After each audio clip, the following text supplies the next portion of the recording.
something out there. A force.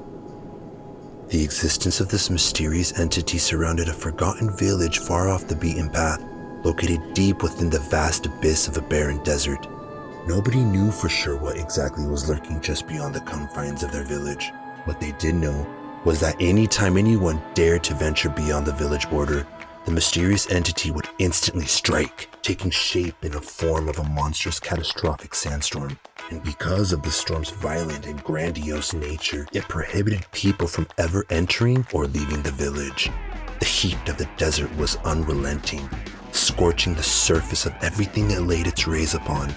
And rather than the night serving as a reprieve from the earth's angry daytime elements, the sunset served as an invitation for the howling winds to race in. These ferocious winds brought with them a bone-chilling freeze, and the howling of the wind sounded like the desperate wails of a grieving and angry woman. This unknown force inspired rumors throughout the years in within the village. There is a mysterious mirage in the desert, a form of a woman with a flowing red robe, who only attracts men. They become stupefied and absent-minded, only guided by their desires. They find themselves lost in the desert where they eventually die of thirst. Nuh-uh. Yeah, like a cat. She plays with her prey. The men who fall prey find themselves lost in the desert where they eventually die of thirst. You're making this all up, Haida. Ama!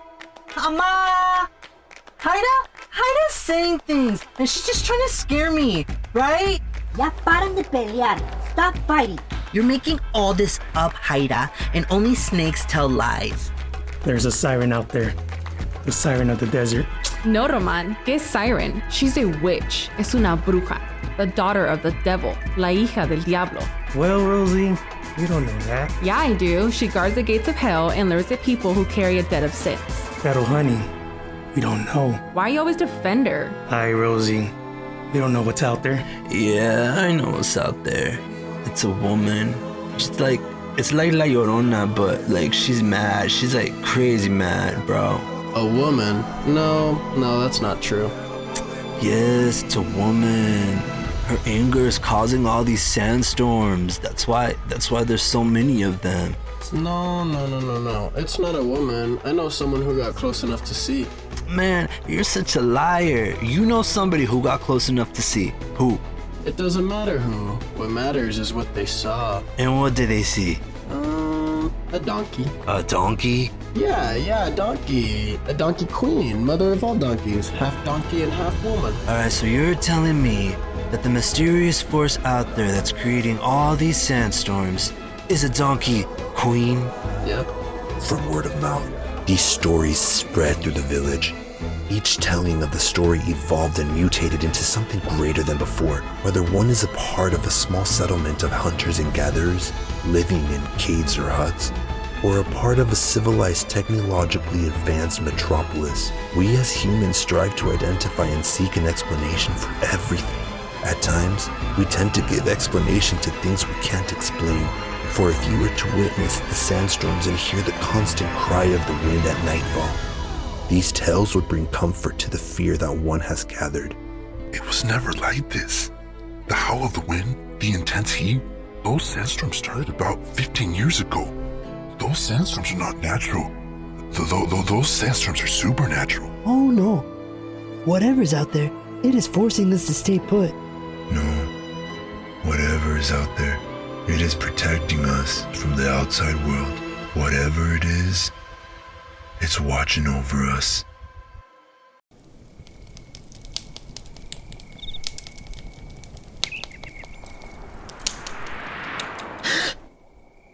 A strong wind killed the fire and left Kiko in the dark. Please. Higher power above. Give me strength. He quickly rushed to the fireplace and attempted to light it. Roman, don't get scared. Roman, don't get scared. Don, there's something in my room! Don! Kiko ran to his father's chamber. Kiko realized what he had just done. He barged into his father's chamber without permission. I'm sorry, Don. Lo siento, I apologize. I didn't mean to startle you. His father's chamber was close to darkness, with only one candle flickering, fighting to stay alive. Kiko could sense his father was miffed, and he knew better than to bother him. Eldon always seemed to be upset with him. Kiko was the son of Eldon, the only son. Francisco was instructed to refer to his father as Eldon, a sign of respect. It had been Eldon, the leader of the village, and Francisco since he was a baby. His mother had abandoned them 15 years ago. Kiko just assumed that his father never recovered from the abandonment. The villagers were instantly drawn to Eldon. Eldon was beloved by everyone, seen as a strong, charismatic, compassionate leader. His presence was instantly felt. When he walked in a room, everyone's head turned. Everyone stood up to talk to him. He was humble and had so much love to give to the village, going out of his way to do things for everyone. However, when the sun set in the desert, the darkness revealed another side of Eldon, where not even a well-lit fire could warm up the cold, uncomfortable, dark energy when they were alone together. Kiko didn't like being alone with his father, just like he did not like being alone in the dark. Kiko reasoned that this animosity was the result of his mother's abandonment, or perhaps it was because he had given all his energy and love to the people in the village that he was just drained and didn't have anything left to give to Kiko. Francisco, Yes, Don. daybreak is hours away, and the ceremony is today. You do not contain the traits of a man. Go back to your room. Pero Don, there's something in my room. It's in my room. It knocked over and broke my water jar. Te lo juro. The truth is, Kiko was terrified of his father. There's something in my room, and I'm scared. Francisco, you must not be afraid. You are a man, and men do not get scared. I am the leader of this village. Do you believe that I can pass this position to you if you run from fear? It is the early hours of the 7th day. We will need to get ready for the ceremony at the break of dawn. Go back to your chamber and rest. Go. Yes, Don. Kiko headed back towards his chamber. He grabbed the iron torch from the wall that was still lit. Real men don't get scared. Real men don't get scared. Real men don't get scared. It was a wild donkey, lost, and had roamed into his chamber. You stupid donkey, you scared me. You made me make a fool of myself to Eldon. You're not supposed to be in here. Get out of here. Kiko was angry. He had made himself look weak to his father. Kiko realized that the donkey was seeking refuge, and that he was terrified. Fear was in his wide eyes. You scared me. You need to get out. You need to get out of the village before anyone finds you. All in the village knew better than to befriend any animals, especially wild donkeys. Wild donkeys were killed every 7th day in the village, and he knew he would grow an attachment. He was very lonely. He didn't have many friends. Kiko was sensitive, which made others believe that he was weak, and as a result, they chose to stay away from him. He wasn't bullied because he was the son of Eldon. Why would you come into the village? Where's your family? Where's your mom? Kiko knew that the chances that his mother had been captured and offered as a sacrifice was high. He felt bad for the donkey. The donkey had broken his clay jar of water because it was thirsty and had tried to drink from it. Hey, I'm not supposed to do this, but you look sad and lonely. I'll keep you safe. But we must be careful. If anyone finds you, you will be used as a sacrificial offering. The truth is, Kiko felt insecure, anxious, and uncertain. However, his new companion gave him comfort. Kiko gave the donkey some water and restarted the fire with the fire torch. Both huddled next to the fireplace, and they listened to the eerie howls of the wind. It terrifies me, yet it comforts me. The wind sounds as if someone is mourning. There are many stories out there. Do you know what's out there? I wish I could leave and get out of this small village. I just can't. I can't leave my father alone. He's hurt, you see. My mother abandoned him. She abandoned us. Therefore, I can't abandon him. I just can't. If I stay by his side, he will eventually realize that I never abandoned him, and even if I wanted to leave, I couldn't. No one can survive those sandstorms. It will kill you instantly, but I like to fantasize about leaving this place, and I never seen the ocean before, but I know there's one close by. There must be. We have coconut palms growing here in our village, so we must be located near the coast. Coconut palms are usually found in tropical coastal areas. The problem is that people have been trapped here in the village for far too long. However, they seem to be okay with this and are content with this isolation. Look at me. I'm talking to a burro. Everyone has something to say, but everyone is focused on being heard that no one is listening. But you're a great listener, burro. You see, I don't get to express myself much without being constantly cut off or just taken seriously.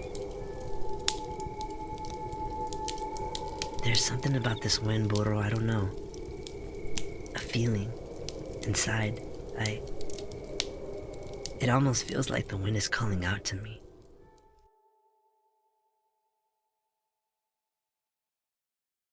It was the morning of the 7th day. The villagers believed that by offering a sacrificial offering to the unknown force in the desert, it would protect themselves and the village. In return, the force would leave them alone until the next 7th day.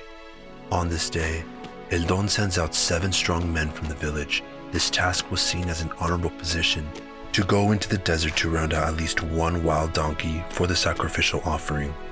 Before the men would enter the desert, the villagers would unite and take refuge in the main dwelling in the center of their village, where it was the most secure place to be. Over the years, the people in the village have grown accustomed to the ritual of the sacrificial offerings and have chosen to accept their fate of ever leaving the village. Although the storm's aggressive and terrorizing nature confined the villagers, they were able to sustain their livelihood with the few natural resources found within their settlement: an aquifer, livestock, wheatgrass, and coconut palms. Perhaps it was because the village found comfort in conformity. The village was a safe community, where everyone knew one another and referred to each other as familia. It was only on the 7th day when the men would enter the desert. When the powerful force sensed their presence, a monstrous cloud would instantly rise from the sea of sand and consume the village. The trained men would by then round out and capture an innocent wild donkey, taking it straight to the center of the village, where they would kill and burn the donkey. The villagers would form a line, and El Don would serve each villager a coconut shell filled with coco aqua from a wooden barrel. Coco aqua was fermented coconut juice, and El Don encouraged all to drink. Mi familia, may the coco aqua calm your nerves and take you to a state of calmness and peace. Rub the coco aqua in the gums of the children and the babies. They will not like the taste, however it will help them cope with the fear. In time, they will grow to tolerate it. Like a giant sleepover, huddled together from the early day of the 7th day to the twilight of the next day, the villagers would distract themselves with storytelling, music, and the effect of the coco aqua. El Don would remind the villagers the purpose of the sacrificial offering, as he served each member a coconut shell filled with coco aqua. No matter how dreary and dry this place may be, we people of flesh and blood are safer here than any other place, be it ever so beautiful. There is no place like home. We do not know what's living out there in the desert, prohibiting us from leaving. But together as a familia, we are safe in this haven. Some may see this entity as an evil force, forcing us to stay put. Others may see this as the higher powers above, protecting us. Mi familia, I cannot force you. However, I do advise and plead to all not to go into the desert. For as you all know, whomever enters the desert, it awakens the force, and a monstrous sandstorm begins. We started this ritual, and this ritual has become a tradition. Our trained, chosen, powerful men enter the desert, not to bother this powerful force, but to awaken it so that we can offer our peace offering. Mi familia, we are safer together and are blessed by the higher power above to be able to live off our resources. Please, we have plenty of coco aqua for us all. Drink more if you must. I hope the Donkey King enjoyed our offering. Donkey King? I thought you said it was a Donkey Queen. No. Donkey King, head of a donkey body of a man. Okay, well, how do we know that it enjoyed our offering? Because it seems evident that it doesn't. The sandstorm continues. I believe it has something to do with, like, processing the transactions or something. That doesn't sound right. All of you have versions of what's out there, but your versions are inconsistent. Aren't you curious to go into the desert and find out what's out there? No, because if we enter the desert, we die. It will literally kill us, Kiko. You gotta be trained for that. But don't you want to see what is out there? All of you have your versions of what's out there. Aren't you curious to find out whose version is true? Your curiosity is going to get the best of you, my friend. Kiko, you're like rocking the boat. Why you gotta question everything? We give it sacrificial offerings, so whatever is out there will leave us in peace. Well, it just seems cruel to sacrifice innocent animals when we don't really know if it's serving its purpose. Are we just giving ourselves an answer our brains can work with and accept? Kiko, you're thinking too much. Kiko went up to one of the elders of the village. Roberto, do you know how long these sandstorms have been around? Time goes by so slowly, like watching an hourglass. It feels like forever ago. However, in truth, I would say about 15 years. About the time you were born, if I remember correctly. I remember that because that's when we started the rituals of the sacrificial offerings. The ritual has become our own tradition and serves to protect our village from what is out there. How do you know? It's a logical fallacy to appeal to tradition. This tradition might be entirely based on incorrect grounds. Elon stepped up to Kiko. This is right because we have always done it this way. Maybe we have been killing wild donkeys for no reason. Francisco, drink your coco aqua and be at peace. Kiko did not like to drink the coco aqua. The taste was strong, slightly sour, sweet, and a fizzy flavor. He did not like coconut to begin with, much less the fermented coconut juice. On other occasions, he would comply and force himself to drink the coco aqua. However, this time he decided not to drink because he couldn't think clearly. Kiko realized that each villager had their own story of what was out there, but no one knew what was out there. The more coco aqua they drank, the more elaborate their stories became. The day turned to night. Kiko witnessed the villagers arrive at the state of ease. Those who became rowdy from drinking the coco aqua became drowsy and fell asleep. Eventually, everyone arrived at a deep sleep, and Kiko was left alone with his thoughts, alone in the dark. It was late at night, and the storm had passed, but everyone was still asleep. Kiko snuck out and headed back to his house, where he had told the donkey to stay hidden until he came back. Burro, ¿estás bien? Are you okay? Burro, vámonos, let's go. I have an idea. You and all the wild burros live out there in the desert, among other creatures. Maybe if I go with you, this force, whatever it is, will allow me to enter. I need to face this mysterious entity that enables people from entering and leaving and save all the donkeys from being killed. It just doesn't make sense that we go out and capture you and kill you for a sacrificial offering. After hearing all the stories surrounding what was out there, Kiko had a strong desire to find out the truth, once and for all. Let's go into the desert and follow the wind. We need to go before the sun rises too high. We need to make it back before anyone else in the villages notice us, and El Don finds out that I'm not here. Kiko found it interesting that people in the village just liked to talk, but they never went out of their way to seek the answers. He wanted to find out for himself. Kiko mounted the donkey. Let's go, burro. Kiko's heart was beating fast. It was a feeling of fear and excitement. He had always been told not to go into the desert, and he had never gone out at night before. No one did. Everyone followed the same routine, the same rules, never questioning, never leading, just following. Follow the howl of the wind.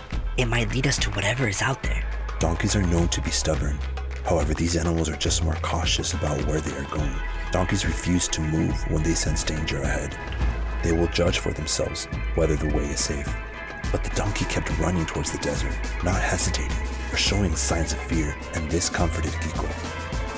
Wait, do you see that? In the distance, Kiko saw the sand form a tornado, about 20 feet tall. Inside the tornado was what appeared to be a silhouette of a woman. Is it real? Or is it a fixation of my imagination? They ran towards it, only for it to disappear. Moments later, Kiko saw the sand form a tornado again. They followed it. It seemed to be taking them deeper into the desert. Is that a mirage?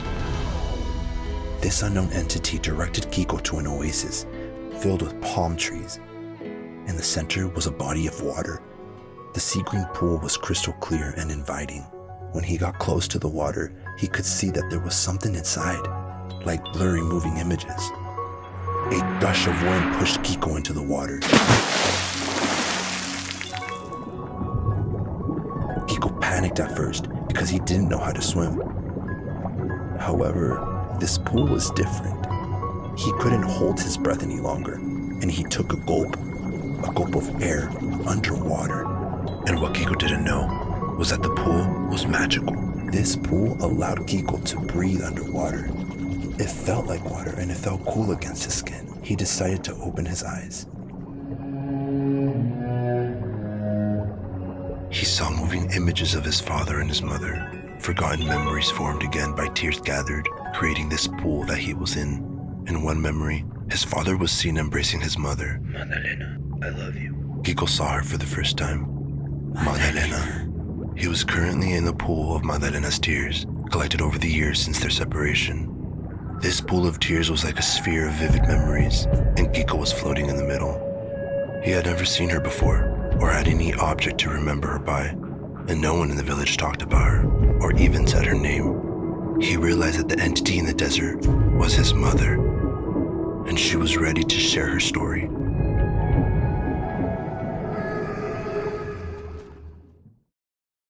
Heartbreak is the only thing that can kill you and keep you alive to feel it.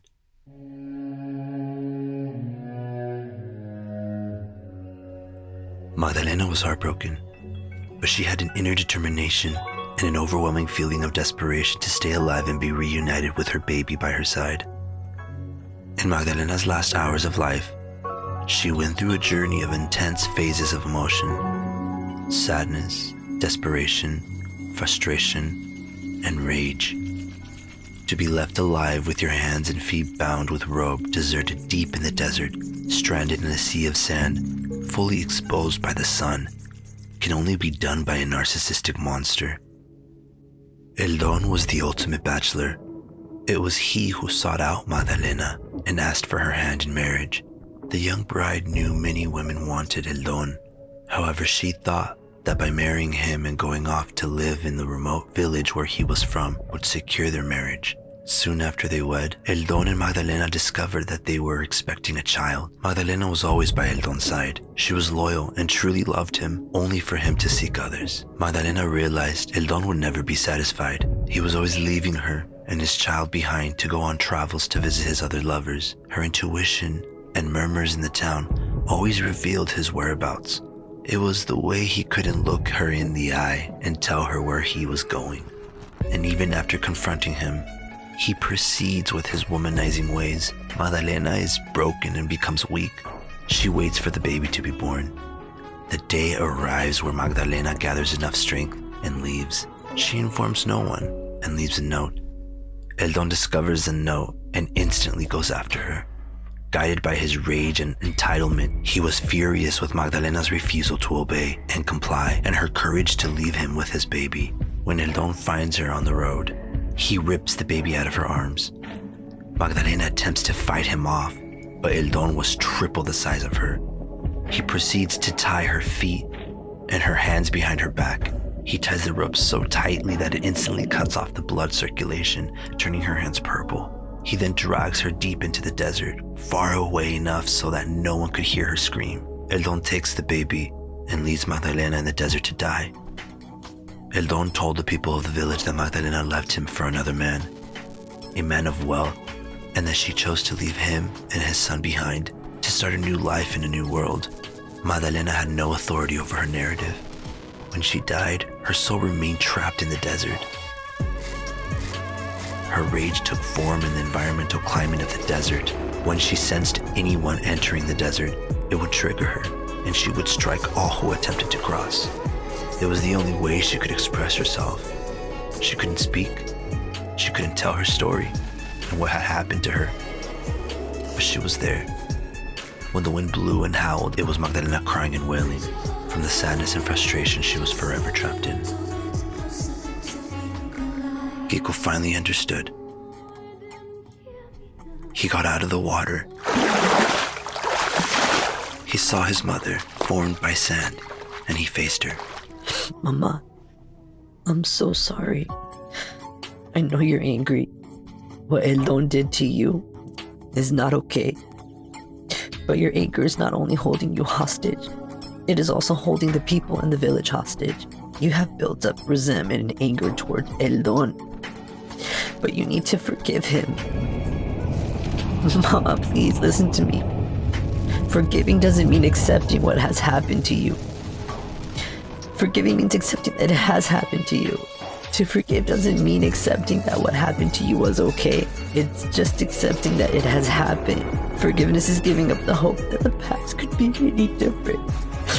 You need to let go and move on.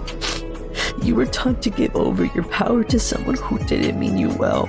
Someone who used you, who took advantage of you and taunted you by going out with his lovers, shamelessly leaving you alone for all of your trimesters. Don't let the resentment linger and turn you into a monster and make you a prisoner of your hate. You are not a monster, Mama. I want you to be at peace. Estoy aquí, Mama. I am here. We are reunited. And I will tell your story. I will tell people the truth. I wish I could have met you. But even though I haven't met you, know that I love you. It was what she needed to hear. All that Magdalena ever wanted was to be reunited with her son, the only one who loved her. Her son had returned to her, and the reunion was the key. Magdalena was finally able to show him the truth. Kiko looked around. The oasis, with all its palm trees and the pool of tears, had vanished. Kiko had set her free, leaving him and the donkey alone in a sea of sand. Kiko ran into the village with the donkey by his side. We're free. We don't have to sacrifice wild donkeys anymore. ¿Qué? What do you mean? I went into the desert and I followed the mirage. I followed her and I arrived at an oasis. Kiko was overwhelmed with emotion, that he was having trouble organizing his thoughts. His thoughts were getting tangled, and he found himself struggling to tell everybody what had happened. You entered the desert and found an oasis? You're trying to tell me you saw the Donkey King in flesh? You saw the Donkey King? No, it wasn't a Donkey King or a Donkey Queen. We've been sacrificing innocent wild donkeys for no reason. Kiko, you don't know that. We have been doing these rituals for years. It's our tradition. But I do. Just because it's become a tradition doesn't mean it's right. The entity, the sandstorm. It's my mother, Magdalena. Kiko, you're confused. Your mother left your father years ago. Yeah, do you hear yourself? You sound crazy. Okay, but a Donkey King isn't crazy. I have seen what's out there. Please believe me.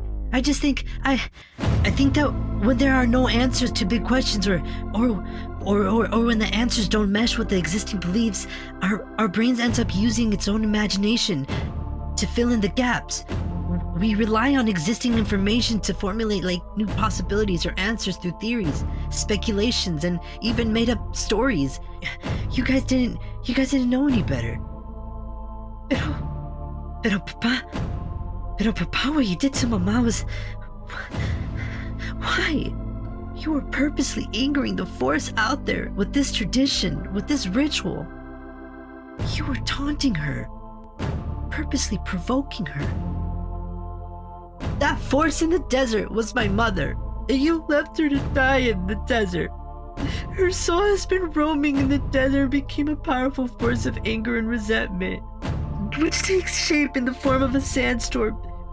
You were using the sandstorms to inspire fear in the village to keep the people in control. But she forgave you. She forgave you, Don. She let go of that anger and surrendered all her resentment. she's gone now. And we no longer have to sacrifice the wild donkeys anymore. And we're free to leave if we choose. And I'm telling you that I am leaving. Who's coming with me? Kiko, this is our home. Why would we want to leave? But don't you understand?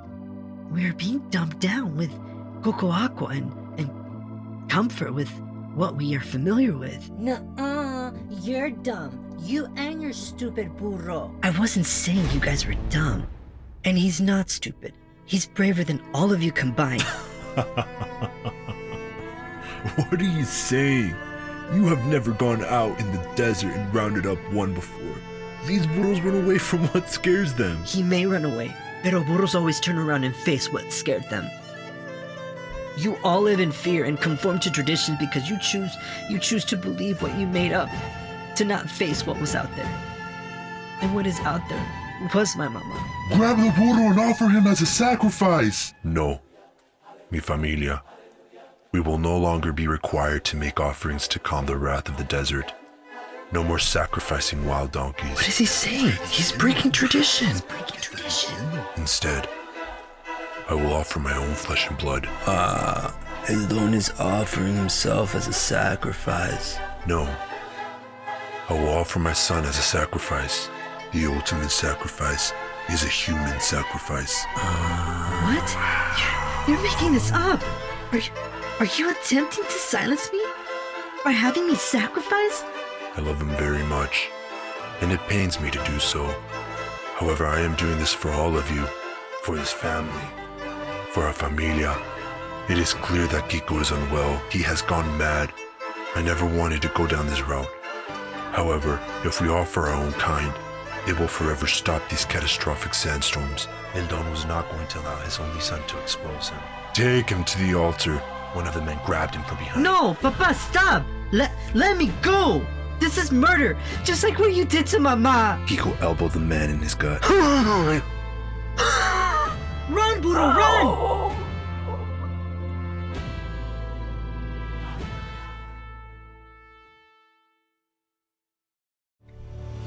The donkey ran. He ran faster than it had ever ran before, saving Kiko. They eventually arrived at a path and followed it. Kiko felt hurt. He felt unwanted, rejected. All he ever wanted was to be accepted, to be guided and given direction. He wanted to be accepted not only from the village that was supposed to be his familia, but from his father. Kiko was hit with the reality that the monster was never the sandstorms. The monster was his father. The monster with authority that would never be satisfied. Kiko had once felt insecure, anxious, and uncertain. And given the current situation, one would assume these feelings would intensify when put in a situation of uncertainty. Especially knowing that a whole village of people who raised you were now out to kill you and offer you as a sacrificial offering. For the first time in his life, Kiko felt confident, certain, and free. And even though Kiko didn't know where he was going, he knew that both were better off than where they were. The sun was setting, and he noticed that the donkey was struggling. Wait, Burro, let me get off. I'll walk with you, okay? You must be tired. This hill is very steep. Once we reach the top, we will see which direction to go, okay? They reached the top of the hill. Kiko was speechless. They had reached the edge of the desert. On top, they could see the most beautiful sunset over the ocean. Next to the ocean was a small town with a harbor. We made it! We did it, donkey! The sun was slowly receding into the glistening water below. Together, they witnessed the end of the day. Kiko knew it was time. Burro, I'm leaving you behind. Don't follow me, okay? Please. I just want to say thank you for helping me escape the village. And I want to apologize for what my family did to you. For taking you away from your family. But it's okay. I'll be okay. I know you miss your family. It's okay. Go find them. Besides, it's selfish for me to take you with me. And I also want to say that I'm sorry. I'm sorry for being mean to you when I first met you. And I never gave you a name because, well, I just didn't want to get close to you. Because I'm scared. I feared getting attached to you and saying goodbye. I'm scared of getting close to people because people are always leaving, you see? And it's just simply not fair for me to take you farther away from your home. You deserve to go home with your family, and I know you want to go find them. I just want you to know that you've been my only friend. You are my best friend. You were always there when no one else was. And I thank you for that. And I will never forget you, burro. I love you. In our lives, we're constantly going to be meeting people. Some people cross your path and change your whole direction. But sometimes they are not meant to accompany us to the final destination. It is painful to say goodbye to someone you don't want to let go, but it is more painful to ask someone to stay when you know they want to leave. Kiko knew this was the right thing to do. He had to continue his journey and cross the ocean and get as far away from the only place he knew. This was where they had to say goodbye. And although this was goodbye, it was the start of a new chapter for both Kiko and the donkey.